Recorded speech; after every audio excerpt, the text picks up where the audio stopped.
Our guest today is the president of the Chicago Police Board. She has served in this position for 6 months. Our guest today is a trial attorney, investigator, and risk manager. She has, number one, tried over 20 federal and state jury bench trials, and number two, has argued cases in state and federal appellate courts. Our guest today earned her undergraduate degree at the University of Michigan and her law degree at the University of Chicago.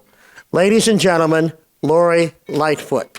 Lori? All right, thank you so much.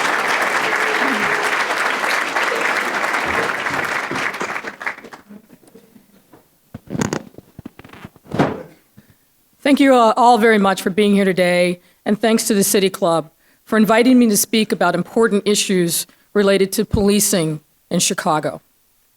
I think we all recognize this is an important historical moment in our city.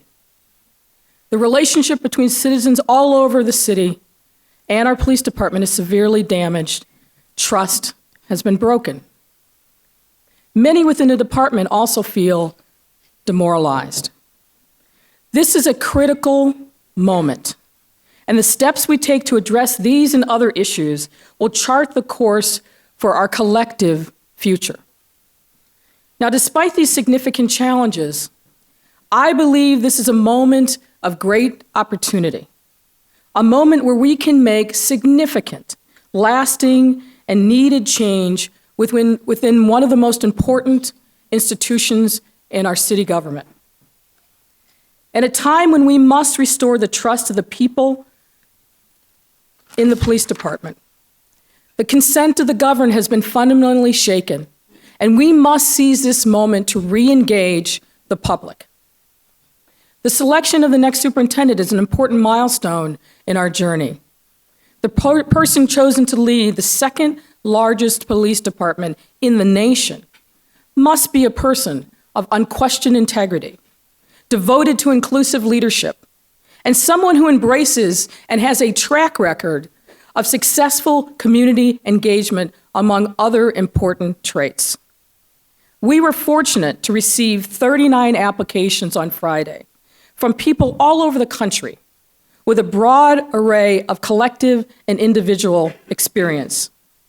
That sheer number, particularly in these challenging times, bodes well for our future. My colleagues and I on the police board, many of whom are in the audience here today, will be meeting soon to identify the best candidates to interview, and we hope to deliver recommendations to the mayor by the end of February.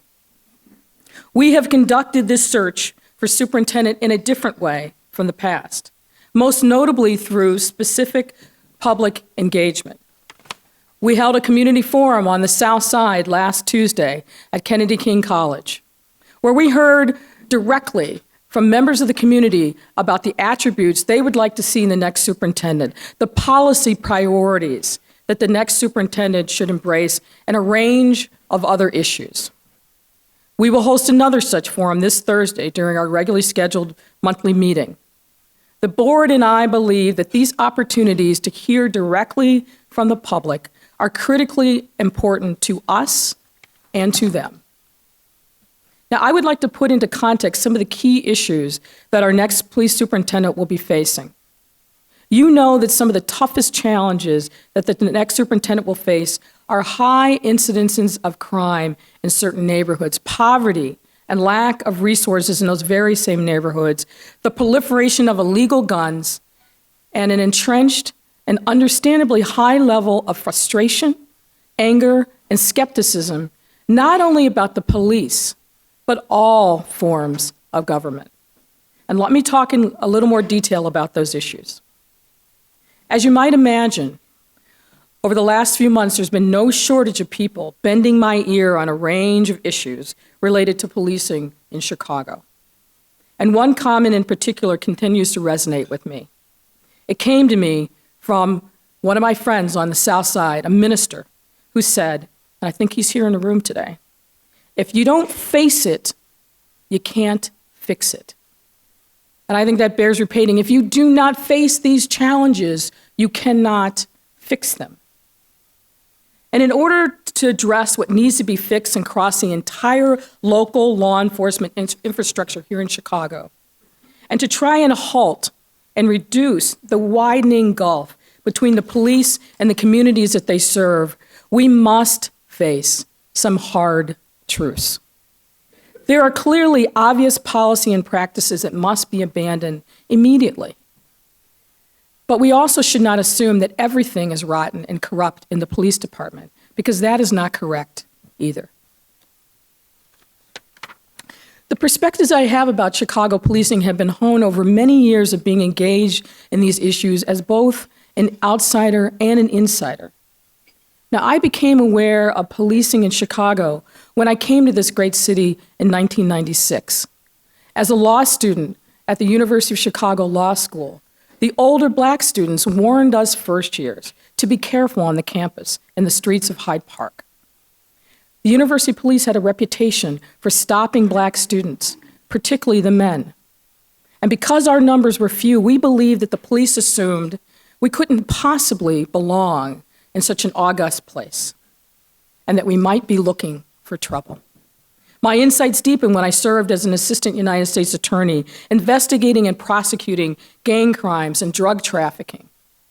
Those cases often carried whispers of corrupt police officers. Now, my education expanded exponentially when I had the great fortune to be hired by then Superintendent Terry G. Hillard.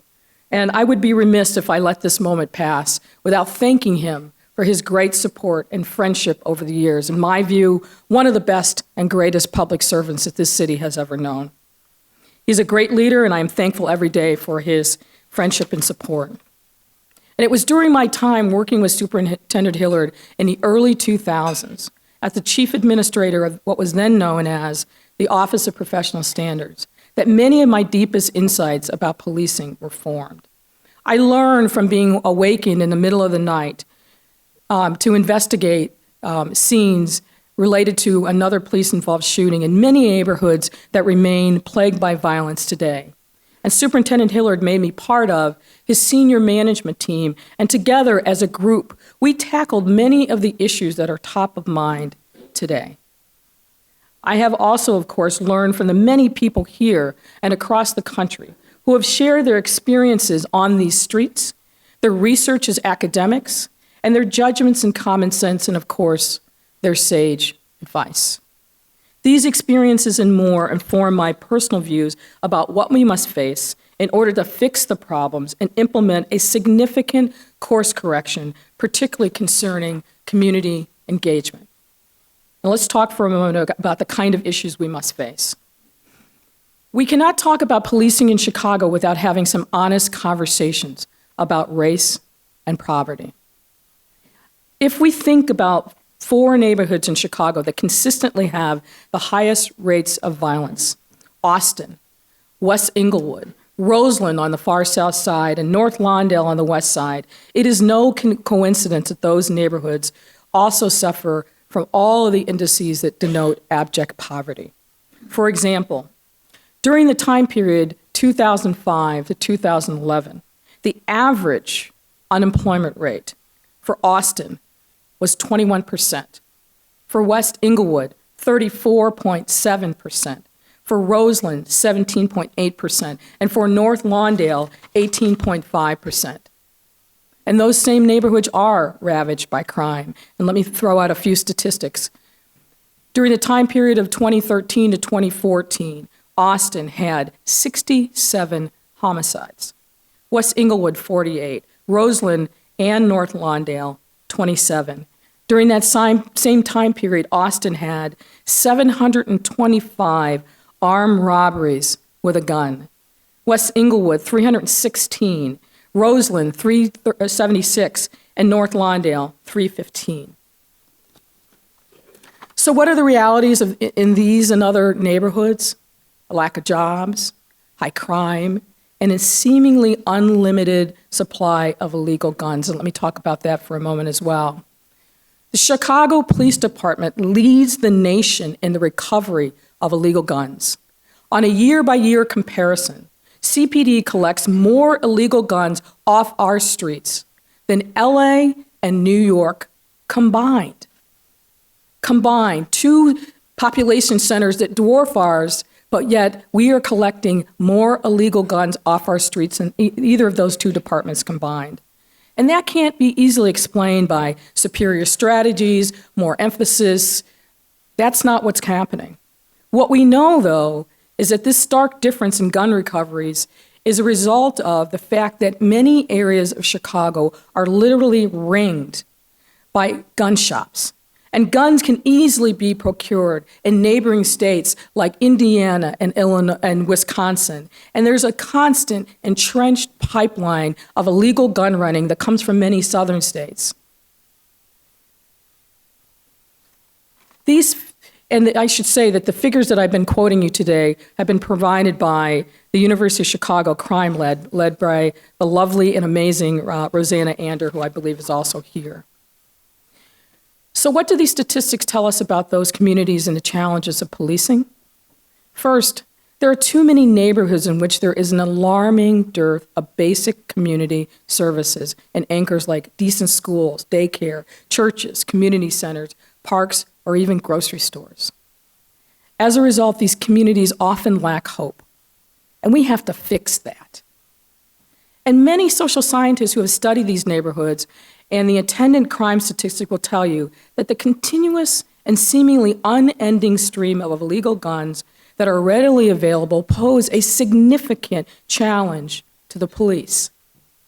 Now, we would be naive if we did not think, when confronted with these realities, that the police who are assigned to these neighborhoods assume that many people are armed with illegal firearms and that some will have no hesitation to resolve even the most petty dispute with violence. We need look no further than the number of our children who are routinely the victims of gunshots, even coming into their homes where they are playing or where they are sleeping. Simply put, there are way too many firearms on our streets, and that fact completely changes the dynamic of policing in many neighborhoods. My experiences have also taught me that often the only governmental actor who consistently shows up in these poor, desperate, and violent neighborhoods, whether called or not, is the police. Because the police are the ones who come calling, who by circumstance are routinely interfacing with people in these communities, they also confront the manifestations of our neglect of these communities.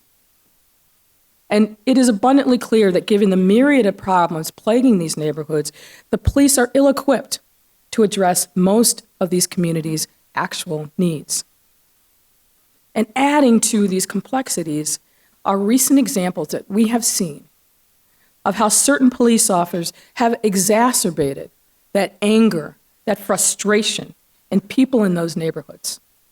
Those officers have not lived up to the high expectations that we rightfully have of individuals who want to call themselves the police.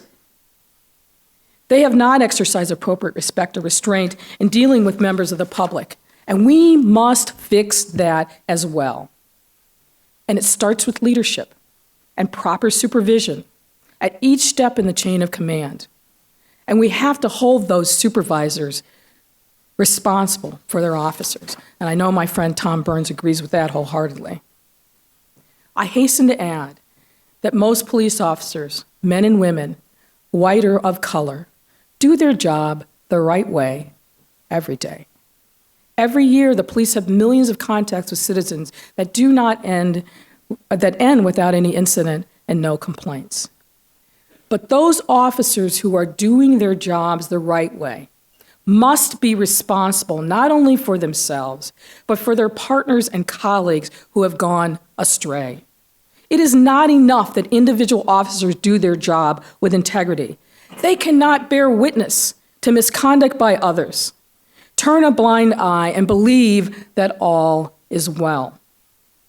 That is why the police board specifically asks each applicant for the superintendent's job to be part of the solution in making sure that all officers operate with integrity. But understand what we are asking here, and let's relate this to your own professional lives. I'll pick on myself as a lawyer. When you see a colleague who is cutting corners or creating a potential risk for your firm, do you raise your hand and call out this person by name, particularly to someone in management? In other professions, when you see someone who is doing the job the wrong way, whether intentionally or through neglect, do you step up and report it? Do each of us have the courage of our convictions to put the finger, as they would say, on a colleague who engages in these and other bad behaviors in the workplace? We rightfully ask police officers to be that kind of person. But we are asking individual officers to give voice to problems with others who they literally may depend on for their very life and safety. A very challenging issue that must be addressed. And those bad officers bring terrible dishonor on their colleagues. The department and the city and the damage that they create resonates long after the initial incident is over. This problem must be fixed, but we need to recognize the unique challenges here. And despite all these challenges, I know that the police and those communities that they serve need each other. Most of us will live our lives without ever having to worry about gunshots being fired indiscriminately in our neighborhoods, open-air drug markets on the corner, or whether our kids can get to school safely without an armed escort. But for some of our residents, that is the reality of daily life, and not just now, going back years. So we need the police to be successful in their mission, and we need them to do their jobs the right way, consistent with their oaths to serve and protect, consistent with the laws of the state and the Constitution, and with respect and empathy for all citizens, regardless of race, color, creed, or economic status. But let's realize that the police are not the cause of all a community's ills. They are not, and they are also not always the right solution. Too often, we have conceded responsibility for the mentally ill, the poor, the undereducated, and of course the violent to the police. The police cannot be the parents, the guardians, the teachers, the social workers, mental health or drug addiction counselors, and of course the list goes on and on. These are all critical elements of a safety net, but in many urban communities in particular, we unfairly expect the police to take on and solve all of these challenges. We ask too much, and consequently, we get too little. We also need to face the fact that race matters in policing. In policing, we need to follow the example set by many corporations which have acknowledged unconscious bias in the workplace and have initiated open, albeit tough, conversations about race. We can no longer afford to avoid this conversation if we really want to address fundamental change in the nature of the relationships between the police and the communities that they serve. We need to face these and other hard truths now. We cannot wait for the Department of Justice to take its long, deliberative course. You know that we have the police and community on opposite sides of an ever-widening divide. This problem didn't just start with Ferguson, as a lot of prognosticators have stated. The seeds of this problem were painted decades ago, and these flashpoints that get revealed through cell phone videos or otherwise are simply capturing the fruit of that harvest. There is a level of frustration and anger and lack of respect for any authority that is pervasive and frankly dangerous, literally all around us. The police bear the brunt of that anger, but the police have also sometimes fueled that anger by their actions, by their omissions, and a lack of understanding and respect. These are some of the hard truths that we need to face in order to move forward in a different and better way. These, unfortunately, are the turbulent waters that the next superintendent will be compelled to wade into. So what are some solutions? Lest I leave you with it's such a dour set of problems. Despite all these problems facing policing in Chicago, I sincerely believe that we have a tremendous opportunity to make real, lasting, and systemic changes, and to make this department a model for the nation. Many of the typical obstacles have given way. Past crises involving the police have resulted in some changes, but nothing like what is needed and possible now. And the selection of the next superintendent is an important part of that solution that will set the course for facing and fixing the things that are immediate and are important to real accountability. Now, the Task Force on Police Accountability, which I also chair, and one of my many hats in serving the public, that task force, I think, will offer important solutions to many of these challenges. The task force will be taking on 5 key areas: de-escalation, developing better protocols to de-escalate potentially violent encounters between the police and individuals who are in emotional or mental or other distress. Establishing a common sense policy on the release of videotaped evidence in police-involved shootings and other activities involving use of force by the police. Community engagement. Everything involves community engagement, a critical element of effective policing strategy. Chicago created the concept of community policing, which became a model for the nation. And we need to get back to that place where we lead, where we address and we engage the public in a respectful, important partnership that is fundamental to any policing strategy. Development of an early warning system that identifies red flags with officers and compels appropriate intervention so that we get officers back on track, or failing that, we identify the problems and we manage them out of the department. And finally, we will be conducting, as part of our task force work, a thorough review of laws, ordinances, general orders, policies, procedures, and of course, the collective bargaining agreements to determine whether there are any impediments to accountability, and if so, we will name them and we will identify solutions. The task force will work quickly and complement the work that is being done by the Department of Justice, which will necessarily be on a much longer track. We will take an unsparing and tough look at issues that may not have been discussed in the public before. We will lay out pragmatic and transparent recommendations that every Chicago resident can see and assess. In order to create real change, our recommendations will elevate integrity and accountability as the primary values that will drive every member of the Chicago Police Department. Let me be clear, though. The task force is not going to solve every problem, not every problem that confronts the department, but we will offer a very specific, detailed blueprint for change. Policing must be scrutinized continuously by those who empower them.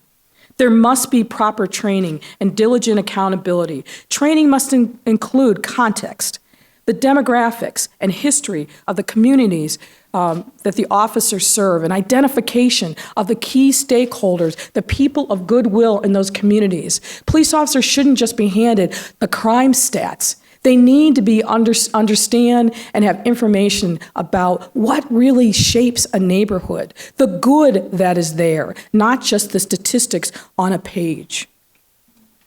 And we need to make sure that we have a candid discussion about what the police can and cannot do. They need a fair and achievable job description that does not involve trying to address a myriad of social challenges which the police will never be equipped to handle. And we must get back to authentic and effective community policing, the kind that brings people together, not just in a time of or in reaction to a crisis, but on neutral ground, in a spirit of listening and respect. In my view, these are achievable goals. They are not pie-in-the-sky whimsy. And I know this because I have seen it at work here in Chicago. And we can do this if we work together. together and focus our attention on addressing these challenges. Thinking about the horrible reality of violence that too many of our residents face, we cannot forget these people. They need us, and we need them. Their fate has to be our fate. We need to bring the same passion and emotion to the unacceptable levels of violence in those communities as we do to issues related to policing. This is our city, and despite its challenges, I believe it is one of America's greatest cities. More importantly, I know that we have all the tools, all the resources, and the will to do better. And we can and we must do that for ourselves, for our children, and for our fellow neighbors. We cannot see the responsibility for diving in, asking hard questions, and making a difference to others. The police have an important role to play, to be sure, but we also need to do our part. And I hope you will join me in addressing these challenges in whatever way you feel comfortable. There are a number of organizations out there who are literally saving lives, house by house, block by block. They need your help. They need your resources, of course, but they need your time and your talent as well. Now, there are many issues which the time allotted did not allow me to address, but I'll stop here and invite your questions or comments. But before I do, let me also say thank you to my colleagues at Mayor Brown. I'm looking out in the audience at people who have literally known me since I was a law student and helped nurture and support me along the way. I owe you a debt of thanks that I will never be able to repay. And I want to, excuse me, I want to thank Paul Tice. Sorry, Paul, that I'm crying as I'm saying your name. And the partner in charge of our Chicago office, Rebecca Eisner. You two have been tremendous, and I really appreciate your support. I also want to thank my fellow police board members who work hard every day to render the right decisions and give of their time and talent in increasingly difficult circumstances. And of course, I want to thank my spouse.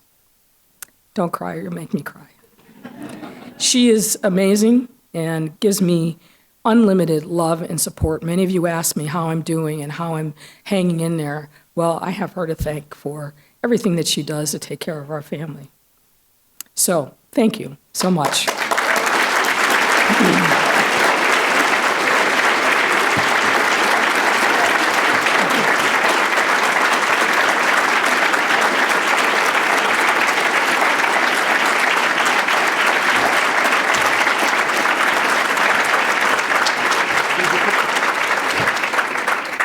Okay, we have a lot of questions. Jack, where are you? Well, no, you have your City Club L's there. Raise your hand so they can see you. If you have a, and Jack. Here we go. Rapid fire. Michael Bauer. Needs no introduction, correct. How many hours of public hearings will the task force on police accountability hold before it submits its report to the mayor? We are planning 4 public forums all over the city, and the plan is to start those, I believe, at 6:30. Well, so we'll probably have about 3 hours plus for each of those. We also, frankly, think it's important, and we're encouraging people to, as they already have started to engage us in all sorts of other levels. We'll have a website that'll go live later this week, and because this is Chicago, people are not shy about expressing their views and concerns. But we do think that the public process is very important, and we'll be reaching out all across the city. Okay. Phoebe Selden, Acacia Financial Group. As a finance professional in Chicago, I am interested to understand your vision for the path forward. Well, hopefully I've laid that out, Phoebe, wherever you are. Phoebe and I know each other going back a long way. But I think, as I said, I think one of the most important things is for us to be realistic about the tasks that we expect police officers to engage in, and we've got to invest in those neighborhoods. A lot is happening, but a lot more needs to be done. Every place that I go, every person that I talk to talks about community investment as a necessary and important part of solving the relationship between the police and the communities that they serve. Okay. Here's a very intriguing question from Dory McWhorter, YWCA. Will the early warning system require the mandatory regular mental health evaluations of police officers due to stress and trauma experienced on the job? That's a great question, and it's frankly something that we've talked briefly about. I think there are lots of tools that are already in place to address some of the trauma and stress that police officers are experiencing. We just need to make sure that we use them effectively. You can have the best designed program in the world if you don't use it. Now, we want our police officers to be warriors. Some of us. We want them to be heroic, but we have to recognize that they are people like all of us who, when they go through an incredibly traumatic experience, need to be tended to. And again, the department has a lot of programs that are in place. We just need to make sure that they're actually getting used. Okay.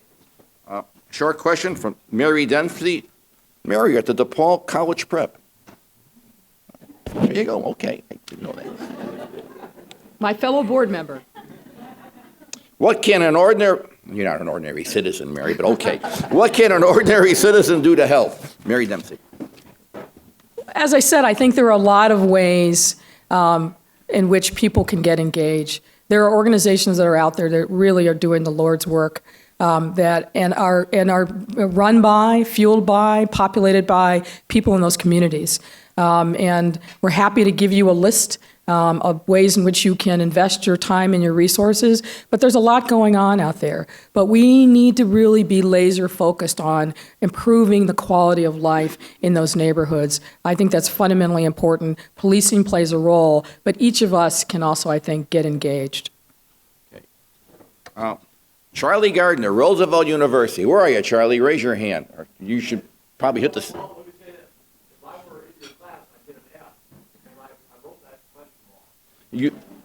Charlie, because of that, and because you're on the Board of Trustees, we won't ask it, okay?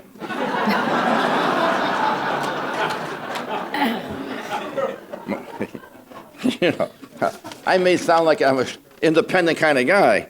Well, now, Laurie, you've done a great job, and now it's time for the City Club basically giving you the sandbag. Are you ready? Not that this is a bad question, but it's a tough one. Antonio Ramanucci. Where are you, Antonio? All right. I'm going to remember your face. Remember the face. Tommy, be alert. Here we go. Based on the scrutiny the IPRA has come under, and whether it is truly independent-based agency, does it make sense for it to dissolve and become a state-based agency? It's a bad room to ask that question. Much what the city tried to do to make IPRA independent when it dissolved OPS. It's a good question. I think going to the state, though, obviously gets a little moaning here, but go right ahead. Well, let me introduce, for those who don't know, is she still here, Sharon Farley? All right, she's, of course, stepped out. Couldn't take it any longer. Sharon Farley, as many of you know, was recently appointed as the head of the Independent Police Review Authority. I know that she's doing a tremendous job. She's building her team. She is taking a very tough look at a number of the practices and policies and people involved in IPRA. I think we need to give her time to get her sea legs and figure out what needs to be done to right the ship there. I am not in favor of state oversight of much of anything these days, but particularly with all due respect to my friends who work for the state. But I think we've got the tools in place to make this work. We just have to be continually focused and diligent on doing the job that we need to do, and frankly, creating, I'm going to embarrass you, Sharon, as you're walking through the door. Sharon Farley, everyone. The question was whether or not IPRA should be dissolved and become part of some state entity. So I'm sure you have. But I know that Sharon, who is a friend, who is going to do a tremendous job. We just need to give her a chance and her team a chance to, as I said, dig in and do the hard work that needs to be done. But, the question I think really, I'll turn it around a little bit. All of us who are part of this work, and whether you're in the police department, outside of it, whether you're working for a not-for-profit in those neighborhoods, all of us who are doing this work need to refocus and double our energies and efforts. And we need to get the good news out there. I know that's a challenge because it doesn't necessarily lend itself to sound bites. It's not as provocative as some of the other things that are reported in the news. But we need to keep doing that hard work and let, as the Bible verse goes, let our little light shine so that people know that there's hope in those neighborhoods, because there is. We've got tough challenges, but there's some good things that are happening, and we just have to talk more about it, invest more in them, scale them up, as my friend Rosanna would say. And I think we will make significant progress. I'm very optimistic about that. How about